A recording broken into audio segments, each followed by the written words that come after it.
Hey, it's Michael. Just want to let you know what we're up to this weekend in the daily feed. Our colleagues have been working on a brand new show, one that they're calling simply The Interview. It'll be hosted some weeks by Lulu Garcia Navarro. You may know her from the show First Person or from NPR. Other weeks, it'll be hosted by David Marchese, who's been doing a terrific interview feature for the Times Magazine over the past few years.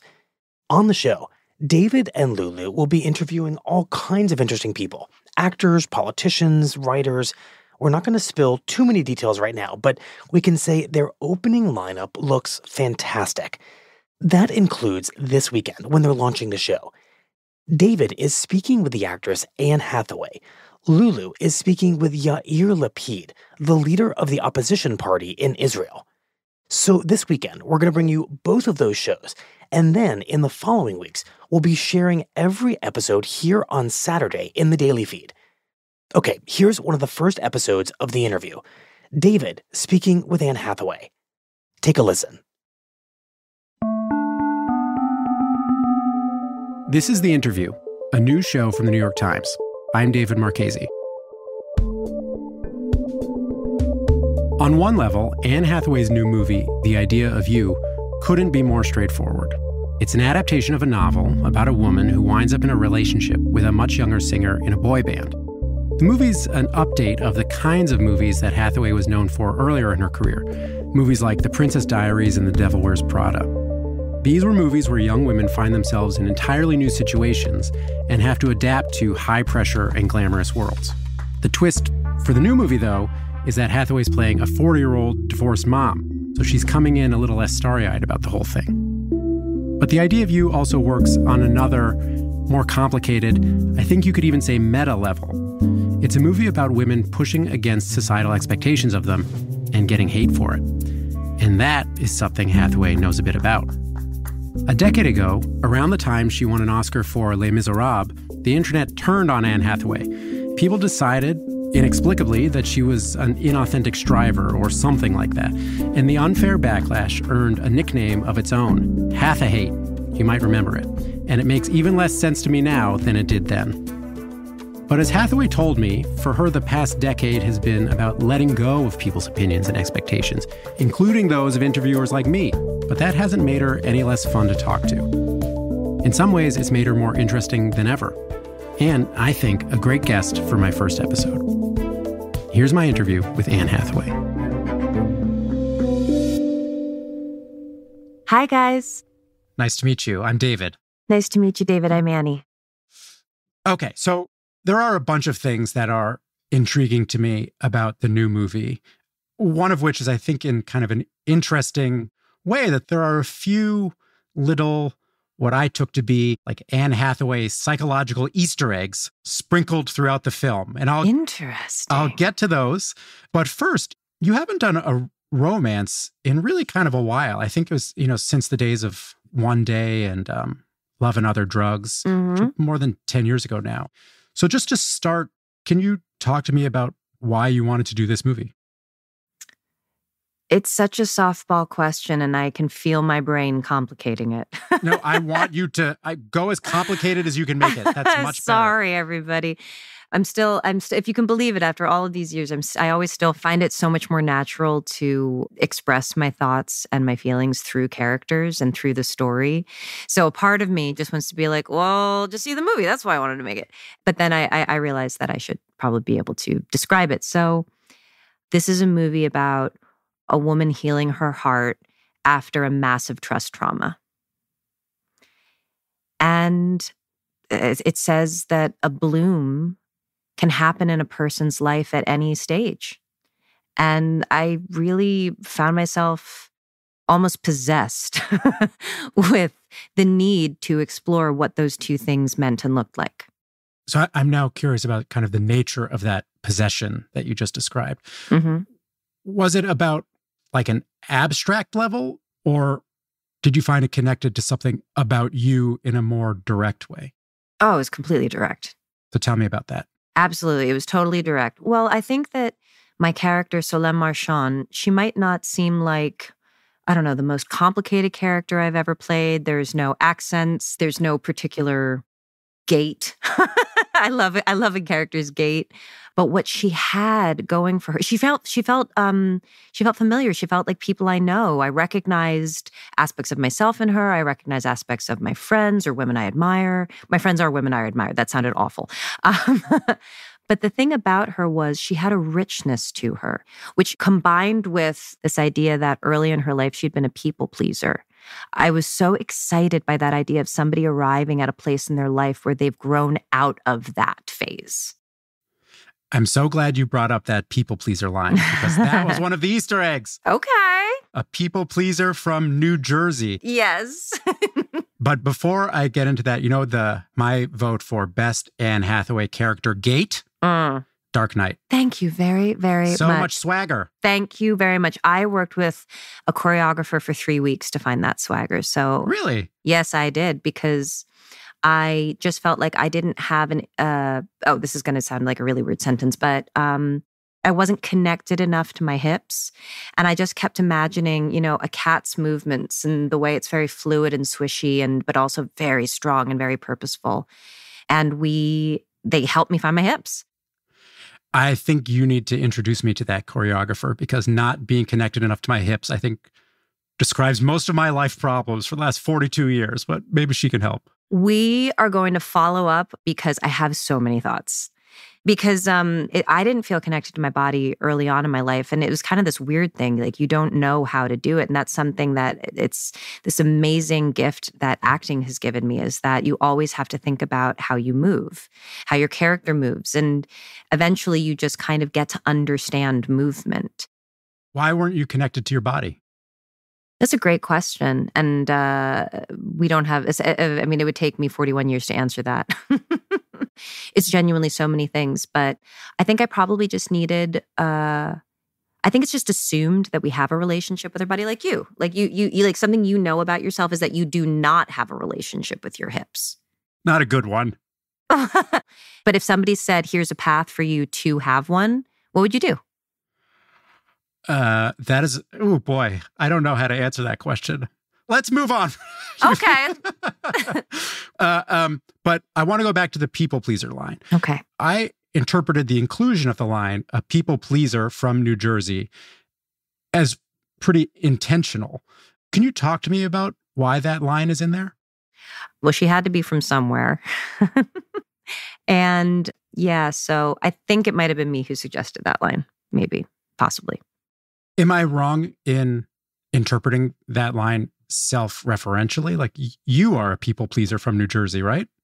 I think I'm a former people pleaser from New Jersey. I think I absolutely was. I absolutely was. It was, again, to me, so much of the reason why I was drawn to acting was because it was an outlet for expression that I could not find on my own.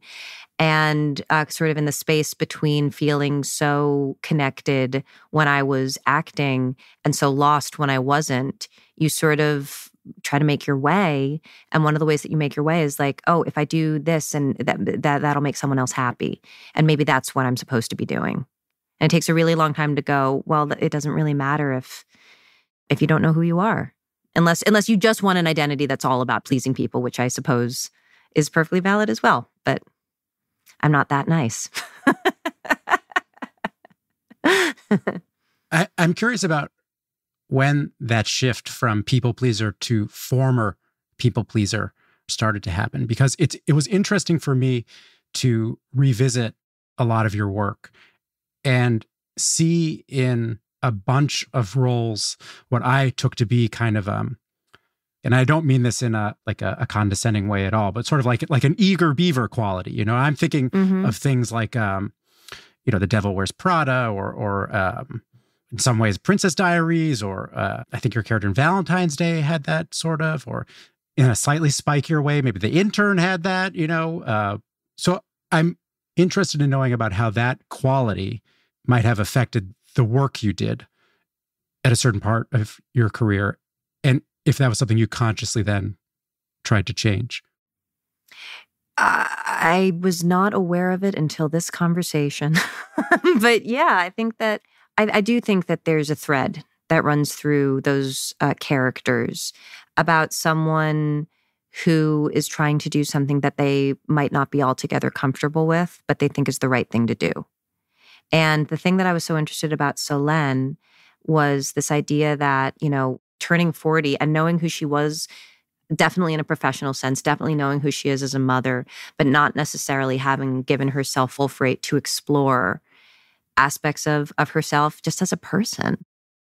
You just referenced another key emotional through line of the film, which is the entering middle age aspect. And obviously, 40 years old is a real milestone for a lot of people, a lot of women. But there's also something weird about our cultural fixation on the arbitrary age of 40 years old. Yeah.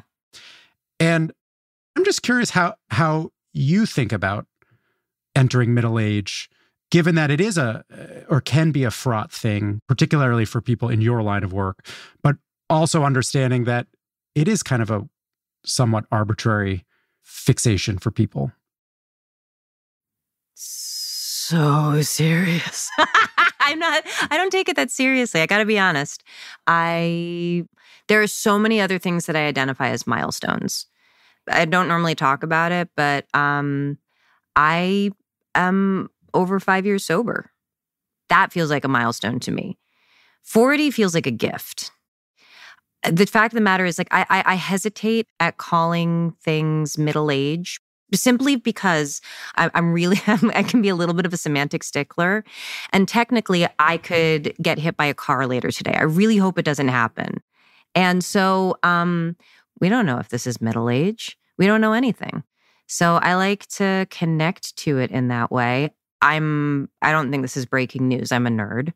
So I love learning. I am so into learning. And I just kind of I don't know. That's what I focus on. I just focus on, oh my God, I get to learn something today, hopefully. You know, what you said about the semantics of using the term middle-aged when we don't really know, or we can't know actually where in our lifespan we are. This make me sound totally like a new agey ding dong, but get I think there, go there. Come on, let's go. Let's bring it out. Where are your crystals? I've got incense burning on my side. Let's do this. What you said is exactly right. That if we can't take for granted how much life we have left, but actually internalizing that so that we can treat each day and moment like it could be the last, which would be the most powerful change we could make in our lives, is also maybe the hardest thing to actually do. Yeah. Well, one of the things that I think about a lot is because I lived in a stressful place for many years. And when you talk about those performances, a key element to all of them, I think, is that they're really stressed out young women. And I was a really stressed out young woman. And as a formerly chronically stressed young woman, which leads to, all manner of things, I just remember thinking one day, you are taking this for granted. You are taking your life for granted. You have no idea. Something could fall through the sky and that will be lights out for you. So when I find myself the old instincts rising, I just tell myself, I'm you are not going to die stressed. It's a small question, but maybe invites a big answer. What were you so stressed about? I didn't know how to breathe yet. And that was really complicated. That was really, really complicated, not knowing how to breathe. It's too, you're right. It's actually too big an answer. And the simple answer is just literally everything. Yeah. Because I was stressed. Yeah. I was just very, very, very in my head about a lot of things. I guess maybe that's the easiest way to put it. Yeah. It's interesting that your first answer to that question was about breathing. And earlier you alluded to not feeling comfortable in your body. Yeah. Those are two somatic things. You must have felt very alienated from your body. I love that you just identified it as somatic. I think it feels a little too exposed to discuss the alienation I felt from my body. All of that thing. But I think that there was a lot of somatic stress there. Was drinking a way of dealing with that? Probably. Yeah. Fair enough. Let me ask you a goofier question now, okay? Okay. And then I'm going to circle back to heavier stuff again. But okay. The plot of the film turns on a trip to Coachella. Have you ever been to the festival? I have been to Coachella. Tell me about your experiences there. Paul McCartney was the headliner, so it was magical. You go and you see these acts and you're just kind of like drifting in and out of waves of people, and it's a fun thing to do. I feel like everybody should go and kind of have their own experience. I don't know. It's probably very different now. Yeah, that was. I think I went the same year that Paul McCartney was. So that was probably 2000. I would guess 10 or 12. 10. Something like. Yeah. Can I tell you a very quick Coachella story? It can even be long. Well, I don't want to take up our short time with a long Coachella story, but I used to work for music magazines. You know, we used to have to go and cover this stuff. So one year that it was too hot. I didn't have enough water. I was like drinking beer all day, taking other stuff. And really by the end of the day, I was like so fried and physically uncomfortable. You were so tweaked out. Oh no, that's a bad combination. I was like, I got to get out of here. And we had a plan that, you know, at like 11:30, we'd all meet, you know, in like the press area, and then someone would drive us back to our hotel. But I thought, I can't wait till then. I just got to get out of here. So I thought I'll walk back to our hotel. This is the state of mind I was in. Probably the hotel was like, oh my God, you thought you were going to walk back? No. 15 miles or whatever in the desert at night. So I just left the festival. And within about 10 minutes, I realized like I'm lost in the desert. I'm so stressed and worried for you now. No cars are coming by. I don't know where I am. My mind is totally foggy. I thought like somehow I'm going to die on the highway trying to walk back to my hotel. And then, you know, after some period of time, a car pulls up and it's my coworkers come to save me, you know, and they rescued you. I get in the car and I was like, oh, thank God. Like I've been here forever. I didn't know what I was going to do. And then he like looks at the clock and then looks behind him. Literally like 22 minutes had passed.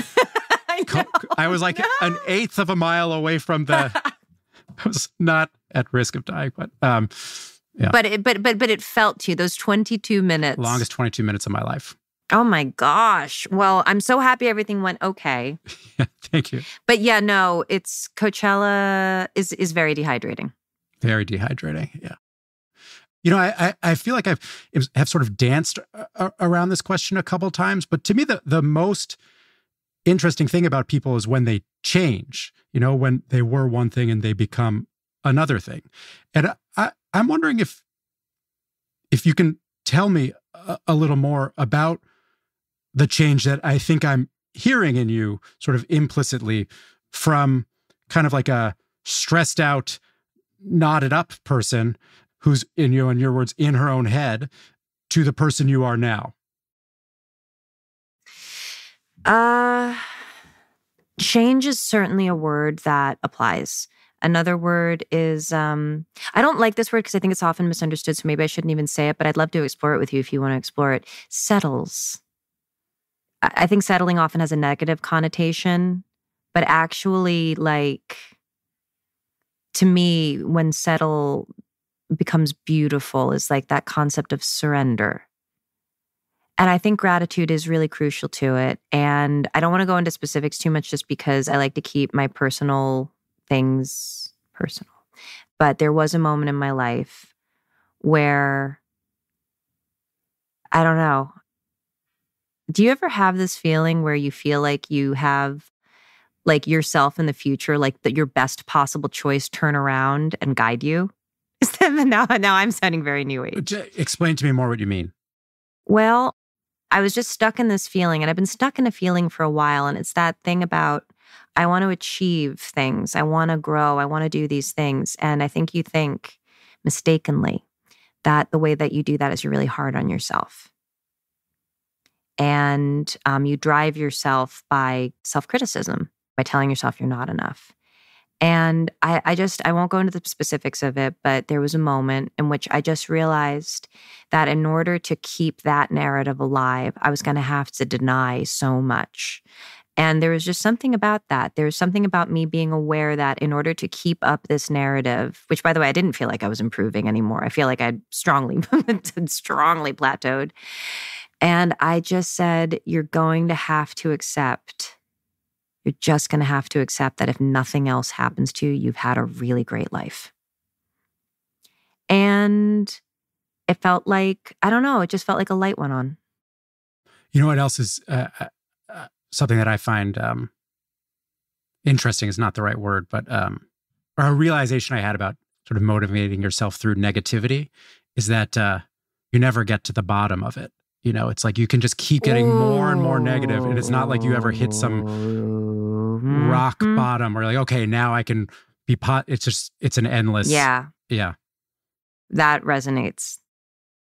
You described yourself as a person who wants to achieve things. Yeah. What are the things that you want to achieve? Like, what are the ambitions now?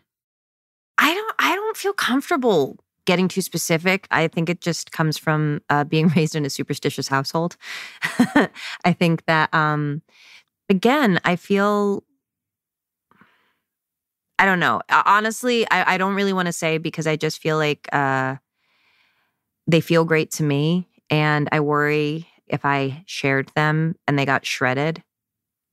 I don't want to feel bad about them. I actually feel really great about them. So, but I just think that just acknowledging that you are someone who is ambitious, acknowledging that you are someone who, yeah, I do want to achieve things. But I'd say that like my ambition right now is to do all of that and really, really be a nurturing presence in people's lives as well. This is another one of the potential Easter eggs or sort of self-referential lines that I thought I picked up in the film. Okay. And the reason I'm thinking about it now is because when I asked you about ambitions, you said you don't necessarily want to put it out there because if it got shredded, it would make you feel bad about it. Yeah. And there are a couple points in the film where, you know, there are references to your character being picked apart on the internet. And did your experience going through that, you know, a decade plus ago inform the character? Yes. Can you tell me in what ways? Not really. It's in the film. Oh, phooey. Sorry. Look, what I can tell you is that from personal experience, I knew that everything we were saying was true. You know, it happens. Yeah. I can't believe I just on the record said phooey. Phooey. Oh. Phooey. Oh, Bluggernston. I just read this great list of common Victorian expressions that are so literal and filthy. And I can only think of one right now that I couldn't possibly say. Wait, tell me off the record. Off the record?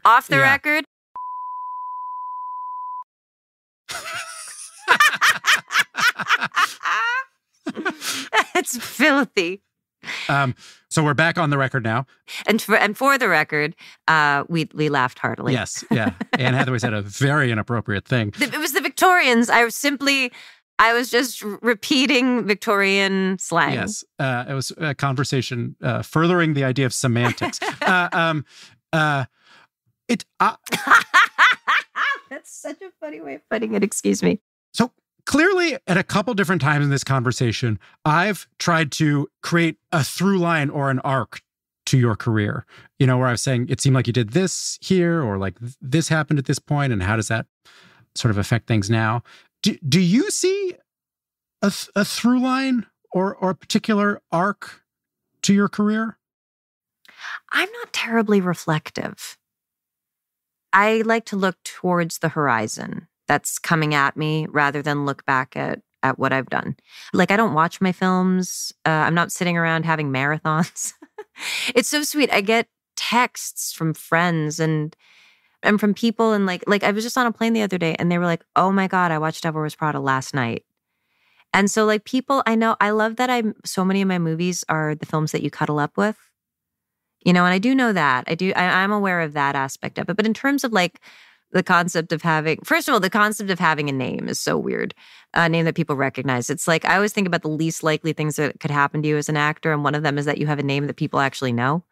So the idea of having a name that signifies something that could qualify as having an Easter egg, that's not a concept that I think about a lot. I guess my question was whether a different kind of role than the ones we talked about earlier in the conversation started to appeal to you more or speak to you more at this stage of your career. No, I've always loved spiky, difficult women. Always. That's kind of, you have to understand that when I was 23 years old, I made a film with Jonathan Demme called Rachel Getting Married. And when I was, but before that, when I was 21 years old, I got to make a film with Ang Lee called Brokeback Mountain. And so I do think that I'm lucky enough to say that within my filmography, there has always been both. And I think that the last 10 to 12 years has been a less romantic era. So I just kind of assumed that that was done and that kind of phase of my career was over. And so then to find something that actually said, nah, it's not over. And why would you think that it needed to be? That was really cool to me. Is anything cooking with a Princess Diaries 3? Yep.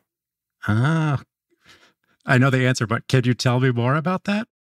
I don't think it would be nice. There you go.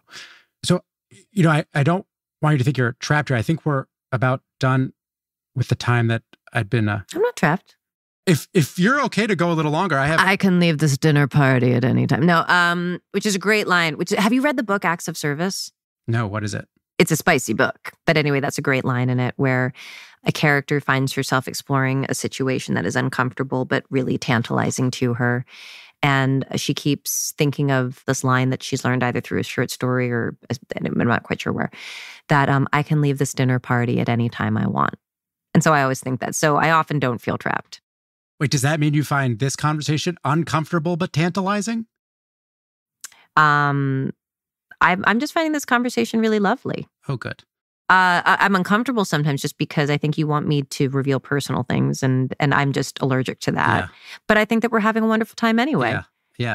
It's such an interesting thing where in an ideal world, I always want people to be as personal as possible. But I also fully understand that that's something that someone might not want to do. And that's okay. I just also find it really hard to imagine that people are interested. Oh, this is the thing. I cannot believe that people are so interested in the sound of my voice and what my brain has. I have a hard time making that leap.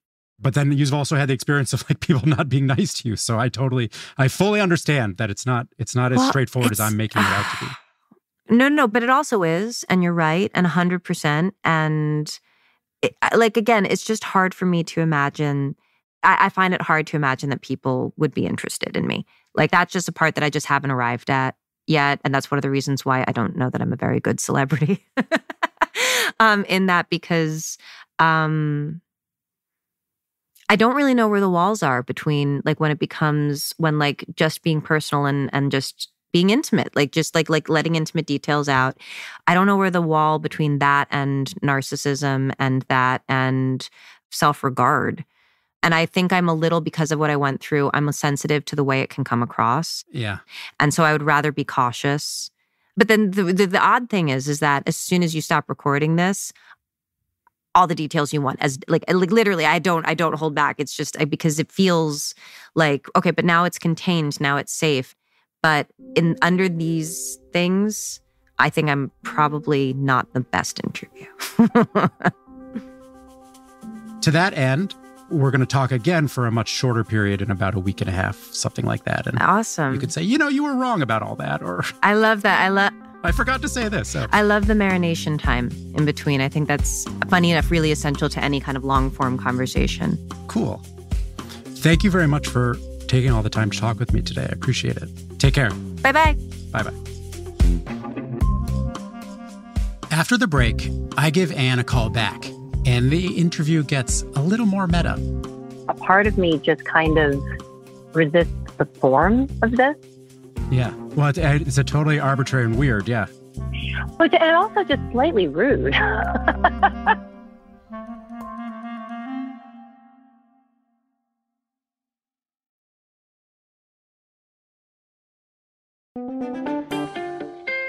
Welcome back to the interview. I'm David Marchese. Hi, David. Hi. Hi, I'm so sorry to be a couple minutes late. My espresso machine was betraying me. That's totally okay. How are you? I mean, I think I'm caffeinated enough now, but I'm all right. I'm all right. I am curious because I have a hunch that maybe you're a ruminator. Is there anything about our conversation to this point that you've been thinking about? Well, I had a slight word choice remorse moment. Where you asked me what my goals are coming up, and I kind of decided not to share them. And the reason I gave was because I'd rather not have them shredded. And that just seemed a little harsh, and I just regretted that. And how would you rephrase it? I think I would rephrase it just saying it's too tender. Yeah.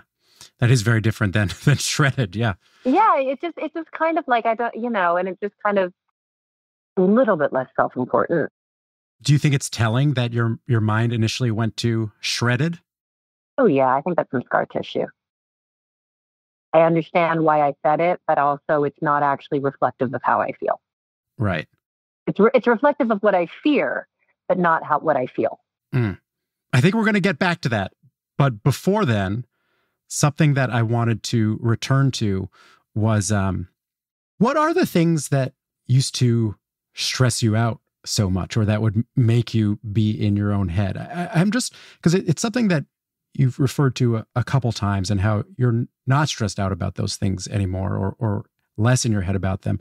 I'm just trying to make it a little more tangible. Like, are you able to articulate what some of those?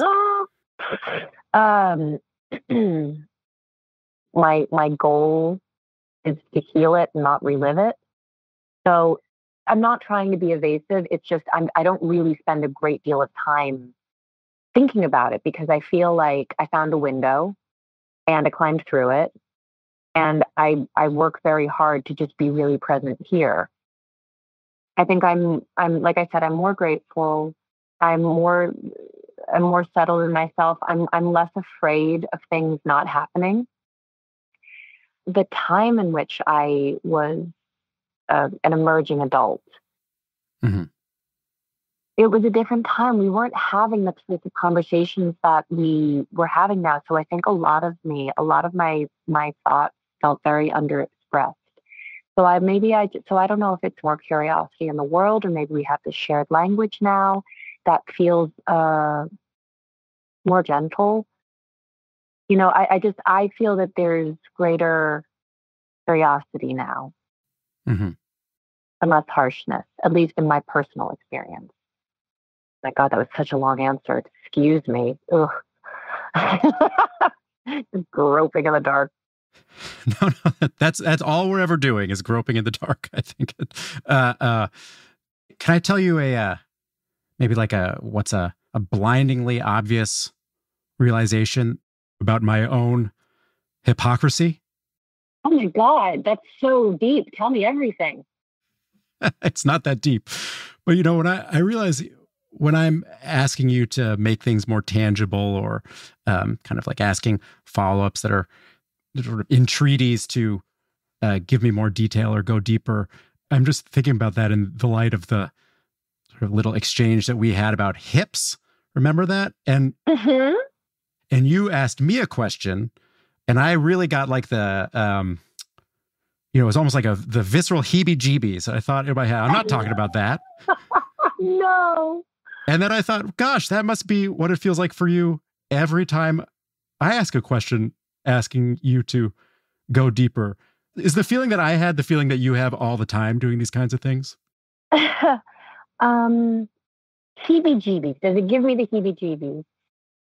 It makes me, you know what it does? It just puts me in a defensive position. And not in defensive in the sense that I feel attacked, but defensive in the sense that it's really hard to say something revealing with the tape recorder there. And so I just feel like I become a more self-conscious, a more neutral version of myself. Like I watch other actresses and they're so free and they're so off the cuff and they just, not that they're more revealing, they're just, I don't know, maybe I don't even have a word for it. But anyway, so I don't get the heebie-jeebies, but I don't know that this is uh, like I won't take pauses like this to consider my words that much if we were just having coffee and there wasn't a tape recorder, you know? Yeah. But do you, it's I just don't think we don't usually ask people in such direct questions. Like that's just not the way conversations are usually built. Normally, trust is established each by sharing something about ourselves and you build up a mutual understanding of each other. And so a part of me just kind of resists the form of this. Yeah. Well, it's a totally arbitrary and weird. Yeah. But and also just slightly rude. But that's just me. And I just kind of need to work on accepting, like I said, that this is just the way this is built. Well, I definitely heard you when you said, you're more comfortable sort of talking about and through your characters than talking about yourself. But, as someone who has my job and as someone who's interested in the person and the life that animates the work, I'm of course curious about you and what it's like to be you. And that interest is, it's obviously rooted in an assumption that who you are is meaningful to audiences or fans, that the idea that they have some understanding of you outside your work matters in some way. Do you think that matters? I think I understand the question, that my life is somehow as interesting as my work. Or just that people having an understanding of who you are outside of the work is in some way meaningful. Just trying to think if it's meaningful to me with other people. Yeah.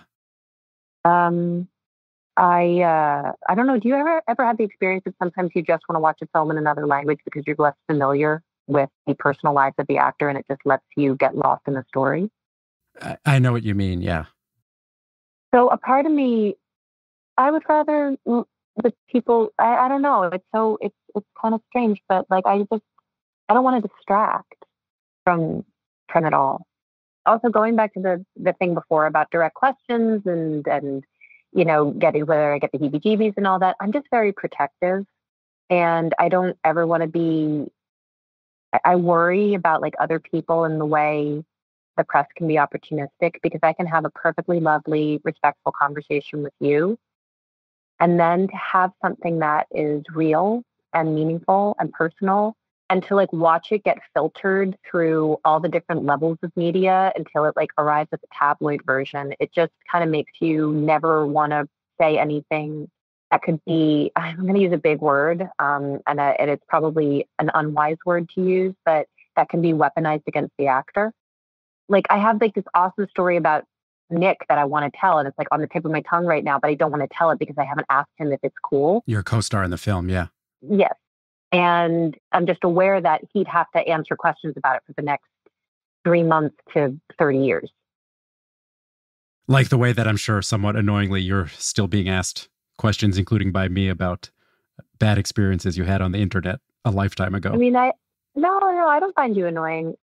I value what you do. And just because I'm not the most innately forthcoming person doesn't mean I don't think that this isn't a wonderful forum in a lot of ways. And yeah, I'm just amazed by people who can just express themselves.